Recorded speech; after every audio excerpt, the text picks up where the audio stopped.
Assalamualaikum warahmatullahi wabarakatuh. Allahumma sholli ala Sayyidina Muhammad wa ala ali Sayyidina Muhammad. Pemirsa yang dirahmati Allah, marilah kita simak ceramah dari Buya Syakur Yasin dengan tema Ketika Allah Mengazab Suatu Kaum. Sebelumnya marilah kita perbanyak sholawat minimal 1000 kali sehari, agar hidup kita penuh barokah dan mendapatkan syafaat kelak. Jangan lupa berikan dukungan kepada channel kami dengan memberikan super thanks seikhlasnya. Marilah kita doakan semoga almarhum Buya Syakur Yasin diberi tempat terbaik di sisi Allah dan amal ibadahnya diterima. Amin ya robbal alamin. Sampai sekarang hukuman Allah tetap berlaku. Orang yang melanggar perintah Allah, yang melakukan homoseksual, akan diazab oleh Allah. Bukan hanya pada Nabi Lut saja, sekarang dibuktikan pada modar, pada mati, dan obatnya juga belum ada sampai sekarang. Ya mudah-mudahan jangan ketemu dulu, nanti kalau sudah habis tuh.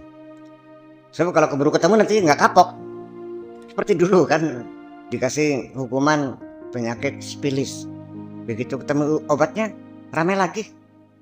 Fitnah meros, ketemu obatnya ramai lagi. Gonore rada mengkeret, agak sepi pelacuran, ketemu obatnya ramai lagi. Ini penyakit AIDS juga lumayan agak berkurang. Nanti kalau keburu ketemu ya ramai lagi nantinya, jangan pernah kapok. Nah, ketika di Al-Quran diibaratkan umatnya Nabi Lut itu dihukum Allah dengan hujan batu, saya kira nggak mesti harus betul-betul hujan batu, yang penting mereka dimusnahkan. Ya hujan batu mungkin suatu penderitaan kan yang tidak bisa dihindari. Yang jadi masalah adalah ketika azab Allah datang, yang salah kena, yang benar juga kena. Ya gak bisa begitu. Jakarta banjir, yang buang sampah sembarangan juga banjir, yang orangnya hidup bersih juga itu juga kan. Lah ya nggak pilih-pilih, kena semua. Makanya kewajiban kita harus mampu berinteraksi, mampu memberikan kritik. Kita harus banyak bicara, harus jelas gitu. Sebab kalau tidak ya kita kena azab juga. Gitu. Saya kira mungkin itu maksudnya. Qul lil ladzina kafaru satughlabuna wa tuhsyaruna ila jahannama wa bi'sal mihad. Qad kana lakum ayatun fi fi'atain iltaqata fi'atun tuqatilu fi sabilillahi wa ukhra kafirah yarawnahum mislahim ra'yal aini wallahu yu'ayyidu binasrihi man yasha inna fi dzalika la'ibratan liulil absar. Wa qauluhu ta'ala yarawnahum mislahim ra'yal aini yahtamilu tafsirin. Ini yarawnahum mislahim ra'yal ain itu bisa mengandung dua penafsiran. Pertama, imma ayakuna domiru yarawna, domirnya yarawnahum artinya fa'ilnya itu domir apa yarawna, domir al-kufar, fa'ilnya itu adalah kepada al-kufar, wa domiruhum raji'an ila al-muslimin, mereka orang kafir melihat orang Islam. Wa yakunul makna, maka maknanya adalah annal kufara ala kasratihim kanu yarawna al-muslimina qalilina mislahim, yang mana nanti artinya orang-orang kafir ala kasratihim karena mereka dalam bentuk jumlah banyak, kanu yarawnal muslimina al-qalilin, mereka melihat orang Islam jumlahnya sedikit, mislahim seperti mereka, double. Wa kana hadza min tadbirillahi, dan ini adalah salah satu dari tadbir Allah, upaya Allah, yaitu khila lil musyrikina, sehingga orang-orang musyrik berhayal, berimajinasi andal muslimina kasrah wahum qillah, orang Islam banyak mereka sedikit. Fadzalzalat qulubuhum wa aqdamuhum, sehingga menjadi guncanglah hati mereka dan kaki mereka. Hatinya, kakinya guncang, artinya gemetaran pada ketakutan. Itu satu makna. Wa imma ayakunal aks, ada kalanya kebalikan. Wa yakunul makna andal muslimina kanu yarawnal musyrikin mislaihim, yaitu bahwa orang-orang Islam melihat orang-orang musyrik seperti mereka. Mereka itu fi hina andal musyrikina kalu salah satu amsalihim, bahwa orang musyrik itu ada 3 kali lipat dari mereka. Wa ma hadza sabatu wan tasaru, sekalipun demikian orang Islam tetap kokoh dan menang. Wal muhim, yang penting hum raja'an nasru ila ta'idillahi wa tadbirihi. Yang penting intinya adalah bahwa kemenangan itu kembali kepada dukungan Allah dan perencanaan Allah. Wa fi hadza takhdhilun lil ladzina kafaru wa tahdidun. Dan ini adalah penghinaan kepada orang-orang kafir dan ancaman. Kama anna fihi tathbitan lil ladzina amanu wa tahwinan min sya'di a'daihim fala yarhabunahum. Seperti juga halnya di dalam ayat ini juga mengandung arti pengokohan, ya, supaya orang Islam percaya diri lil ladzina amanu wa tahwinan min sya'ni a'daihim, dan supaya melihat lemah, artinya punya keyakinan bahwa musuh kita dalam keadaan lemah. Fala yarhabunahum, sehingga orang Islam tidak merasa takut kepada musuh dalam jumlah banyak itu. Wa kana al-mauqif kama dzakarna fi tamhid surah. Jadi posisinya, sikapnya adalah seperti kita jelaskan pada pendahuluan surat ini. Yaqtadi hadza wa dzaka, bisa demikian, bisa begini, bisa begitu. Wa kan Quran ya'malu huna wa huna, wa kan Quran yu'malu huna wa huna. Al-Quran bisa diamalkan di begini dan begitu, di sini dan di sana. Wa ma yazal Quran yu'malu bihaqiqatihil kabirah, Islam tetap bisa diamalkan dengan hakikat besarnya. Wa bima yatadammanuhu min mithli hadzal haqiqah, dan juga berdasarkan kandungan yang terdapat di dalamnya pada kebenaran seperti ini. Inna wa'dallahi bihazimatil ladzina yakfuruna wa yukadzibuna wa yanharifuna an manhajillah, dan sesungguhnya janji Allah dengan mengalahkan, dengan kekalahan orang-orang yang kafir dan mendustakan dan menyimpang dari agama Allah, qaimun fi kulli lahzatin, berlaku pada setiap saat, kapan saja bisa terbukti. Wa kana al-mauqif kama dzakarna fi tamhid wa wa'dullahi bi nasril fi'atil mu'minah, dan janji Allah akan menolong kelompok yang beriman walau qalla adaduha, sekalipun jumlahnya sedikit, sekalipun jumlahnya tidak banyak. Qaimun kadzalika fi kulli lahzatin, demikian juga terjadi kapan saja, setiap detik, setiap menit, kapan saja. Satu contoh yang real yang sekarang kebetulan orang Islam yang kalah. Negara Arab itu 21 negara besar-besar. Israel sendirian nggak bisa mengalahkan, nggak bisa, iya kan? Apalagi sekarang terbukti dengan teknologi canggih, itu sudah tidak tergantung dalam bentuk jumlah, kuantitas itu sudah tidak menentukan. Sekarang sangat dihitung oleh kualitas itu sendiri. Ya, jumlah banyak nggak ada artinya, yang penting berkualitas. Ya sekarang kita katakan aja berlian segedendong, batu koral 1000 truk, mahal mana? Ya iya, yang berkualitas sedikit tapi berlian semuanya, kapan saja. Apalagi ditambah bahwa nanti pada akhirnya yang sangat menentukan adalah kam min fi'atin ghalabat fi'atan katsira, kam min fi'atin qalilatin ghalabat fi'atan katsira. Betapa sering terjadi kelompok minoritas bisa mengalahkan kelompok mayoritas. Iya, al-haqqu bila nizam yaghlibuhu al-batilu binizam.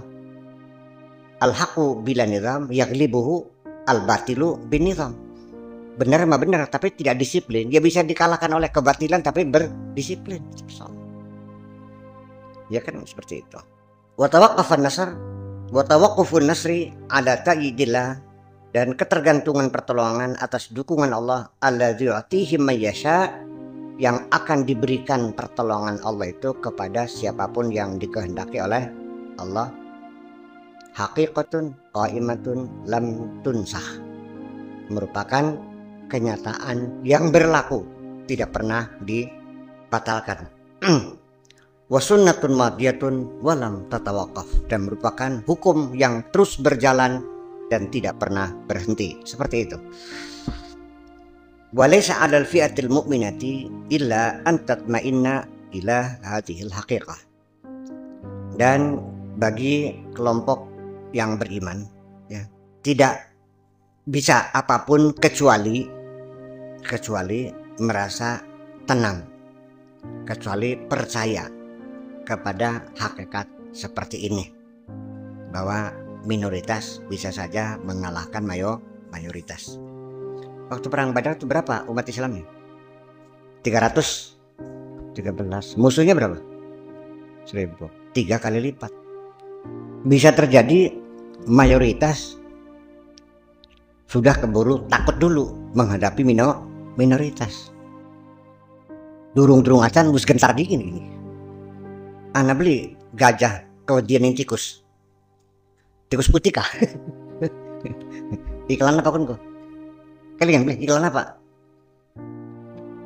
Mas Pion. Kewedian tikus. Mata-mata Persia dikirim ke Arab untuk menghitung kekuatan orang Islam. Pertama, jumlahnya sedikit. Yang kedua, alat perangnya tidak canggih. Kudanya kurus-kurus, tentaranya tua-tua. Dia bergegas akan pulang, melaporkan kepada komandannya, peperangan terus berlanjut karena musuh kita lemah. Ketika masuk waktu zuhur, ada orang azan, mata-mata itu melihat orang Islam berbaris di siang bolong itu.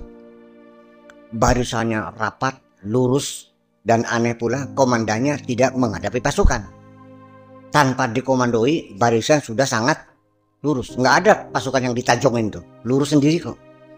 Kemudian dia melihat komandannya ngecacung, pasukannya ngecacung. Komandannya rebah semua. Komandannya nyungsep apa? Melayu ke birit-birit ini. Kata sang mata-mata, Tuan Raja, jangan melawan umat Islam, nggak bakal kuat. Berapa juta pasukannya? Ya nggak banyak. Kudanya hebat-hebat enggak, kurus-kurus. Tentaranya perkasa enggak juga sih. Apa yang kamu takuti? Mereka punya kedisiplinan yang luar biasa, yang tidak ada di pasukan Persia. Itu juga merupakan satu peristiwa yang menyebabkan musuh-musuh umat Islam sudah keburu ketakutan dulu.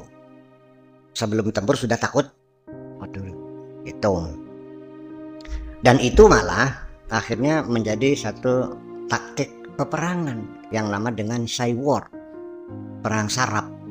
Psycho War itu perang saraf. Makanya dalam berita peperangan laporan itu kalau pesawat musuh dapat dijatuhkan 10, bilangnya 50 gitu. Nah, di pasukan kita yang mati 100 bilangnya 10 saja. Itu biasa. Itu biasa seperti itu. Dan kita dapatnya show of power dengan ya itu taktik perang seperti itulah. Membuat kira-kira musuh menjadi gentar. Itu penting sekali. Wa tasyiqu fi dzalikal wa'd, dan hendaknya al-fi'atul mu'minah, komunitas muslim ini juga hendaknya percaya fi dzalikal wa'd, terhadap janji Allah itu, bahwa mereka pasti menang, orang kafir pasti kalah. Wa takhudul amri iddatahu allati fi tawqihi kamilah, dan mulailah siap-siap menyelenggarakan atau mulai mempersiapkan kekuatan apapun secara sempurna. Wa tasbiru hatta ya'dzanallah, dan bersabar sampai Allah memberikan pertolongan. Wala tasta'jil, dan tidak usah terburu-buru. Wala taqnutu idza tala 'alaihal amadul maghib fi ilmillah, dan jangan sekali-kali kita berputus asa ketika lama waktunya yang kita tidak tahu. Hanya Allah yang tahu kapan kemenangan itu terjadi. Tapi berapapun lamanya, kita tidak boleh berputus asa bahwa Allah sudah tidak menolong kita lagi. Allah berjanji pasti akan menolong. Kapan pertolongan datang, ya tunggu saja, bersabar sajalah. Kira seperti itu. Al-mudir fi ilmillahi al-mudabbir, atau fi ilmillahi al-mudabbir, dalam ilmu Allah yang maha mengatur. Inna fi dzalika la'ibratan liulil absar. Itu semua adalah pelajaran penting bagi orang-orang yang mampu berpikir. Wala budda min basarin yanzuru wa basiratin tatatabbaru. Keduanya perlu. Ulil absar ini artinya ya mata juga perlu untuk melihat, mata hati juga perlu untuk merenung. Saya kira keduanya sama. Itu berizal ibrah supaya pelajaran itu menjadi realita ta'ihal qulub yang tidak dimengerti oleh hati. Wa illa kalau tidak fal ibrati tamurru fi kulli lahzatin fi kulli walail fi laili wan nahar. Kalau demikian maka ibrah itu berlalu pada setiap saat, siang dan malam. Namanya ibrah itu setiap saat kita bisa melihat, bisa menghayatinya. Hanya yang jadi persoalan, banyak orang umurnya panjang tapi tidak pernah mencatat ibrah. Umur majawa tapi pengalamannya langka. Umur masang 10, pengalamannya mungkin ke. Jadi akhirnya tergantung bagaimana kita mengambil pelajaran-pelajaran dari setiap kejadian. Ketika peristiwa itu terjadi berulang-ulang dengan kasus yang sama, kesimpulan yang sama, sebab yang sama, coba kita kaitkan menjadi kaidah-kaidah dalam kehidupan ini. Aja wis baik. Oh ya. Ini banjir Jakarta. Itu dibandingkan dengan kota-kota di Asia yang lain, kita mengalami kemunduran 30 tahun yang lalu. Sekarang di Asia kota-kota sudah mampu menanggulangi banjir. Kita yang masih ketinggalan. Ketinggalannya 30 tahun yang lalu. Parah sekali tangannya. Apa yang mereka perlu buat? Bingung. Sampai muncul wacana ibu kota apaan? Pindah. Ya kenapa? Ya itu. Jadi space area, ya serapan air, daerah hijau yang harus dibiarkan sesuai dengan aturan tata kota dilabrak semua, habis. Ya kalau daerah Bogor, Jakarta sudah beton semua, ya maka ya seperti gendeng kan. Semuanya akan turun semuanya. Ditambah lagi dengan cara hidup yang jorok, sampah-sampah menutupi pembuangan. Dan ditambah lagi memang Jakarta itu kota yang permukaan dari permukaan lautnya sangat rendah sekali. Ya mungkin hanya 1 meter di atas laut ketika surut ya. Ketika pasang, ya ketika pasang ya masuk. Di jalan Gunung Sahari itu kalau siang laut pasang masuk udah. Makanya ketika hujan datang, banjir kiriman. Seharusnya kan terbuang ke laut, lautnya pasang, dihadang, ya benturan, jangan kumpul di situ akhirnya. Mau dibuang kemana? Jadi saya kira ya mau terowongan apapun, mau disodat kali Ciliwung disodat, sulit tetap aja. Jadi pribadi sengali baik, selamat. Mungkin nganggur kasok. Ya bisa saja. Ya bisa saja, tapi bukan di Zaitun. Ya itu nanti nyabet Indramayu, nyabet Subang, nyabet Sumedang, nyabet Majalengka. Ya makanya. Tapi yang paling enak pindah aja ke Palangkaraya. Nanti Jakarta tetap jadi kota perdagangan, kan begitu. Di mana-mana juga kota dagang tuh tidak di ibu kota. Pabriknya lain lagi di luar lain lagi. Ini ya administrasi ya di Jakarta, pemerintahan Jakarta, perdagangan di Jakarta, industri di Jakarta, ketumblek blek. Yang salah siapa? Ya kita semua salah. Nggak usah nyalahkan siapa-siapa lah. Dan juga pedesaan tidak dibangun. Jadi semua orang pengen ke kota semua. Coba desanya dibangun. Saya kira enak di desa kok. Daripada tinggal di kota besar, lebih nyaman, lebih damai hidup. Pabriknya di sini gitu. Pindah dan sudah Jakarta tertutup untuk industri, yang ada dikeluarin semua sana. Nggak ada. Ini pelabuhannya di Jakarta. Ya kan? Airportnya di Jakarta, pabrik di Jakarta, ya rumit. Ya mungkin tahun 2030 mungkin kendaraan mobil motor sudah tidak bisa bergerak. Mandegak, kebek sih. Iya kan? Nanti orang tiap rumah punya mobil 10 tapi ke kantor jalan kaki. Ini kan azab juga. Apa bukan azab dah? Azab juga. Makanya ketika kita diazab oleh Allah, disiksa Allah, mengalami kegagalan, hadapi bencana apa saja, ya tolong jangan menyalahkan Allah dong. Iya, lebih kita, dan jangan menyalahkan siapapun. Karena orang ketika menyalahkan orang lain, itu satu, dia tidak mengaku bersalah. Yang kedua, menuduh orang lain yang bersalah. Yang ketiga, dia tidak ingin memperbaiki diri. Iya kan?